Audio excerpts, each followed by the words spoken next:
Heat stroke থেকে বাঁচার উপায় কি?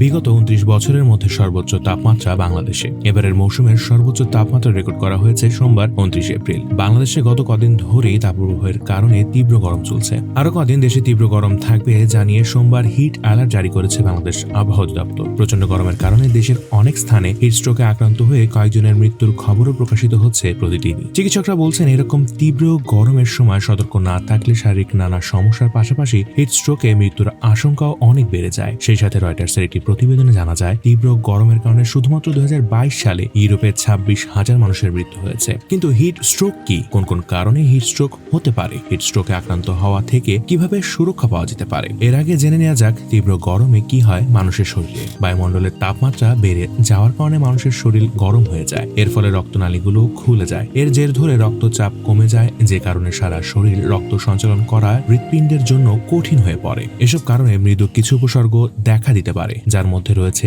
ত্বকের ফুসকুড়ি পড়া, চুলকানি বা পা ফুলে যাওয়া বা রক্তনালী উন্মুক্ত হয়ে যাওয়ার কারণে এগুলো হয়ে থাকে। এছাড়াও প্রচুর ঘাম হওয়ার কারণে শরীরে তরল পদার্থ ও লবণের পরিমাণ কমে যায়। গুরুতর ক্ষেত্রে দেহে এই দুটি জিনিসের মধ্যে যে ভারসাম্য আছে তাতেও পরিবর্তন ঘটে। এসব কিছু একসাথে মিলিয়ে গরমে শরীরের পরিশ্রান্ত হয়ে যেতে পারে এবং তার লক্ষণগুলো হচ্ছে মাথায় চক্কর দেওয়া, বমি বমি ভাব, নিস্তেজ হয়ে পড়া, মূর্ছে যাওয়া, কিংকর্তব্য বিমুখ হয়ে পড়া, পেশি সংকুচিত হওয়া, মাথা ব্যথা, প্রচন্ড ঘাম হওয়া অথবা ক্লান্তি আসা। আর রক্ত খুব বেশি কমে গেলে হার্ট অ্যাটাকের ঝুঁকিও বেড়ে যেতে পারে। এবার জানি কিভাবে নিরাপদ থাকতে পারি। কারা নিজেদের ঠান্ডা রাখতে হিমশিম খাচ্ছে সেদিকে আগে খেয়াল রাখতে হবে, বিশেষ করে বয়স্ক লোকজন যাদের নানা ধরনের স্বাস্থ্যজনিত সমস্যা রয়েছে এবং যারা একা থাকেন।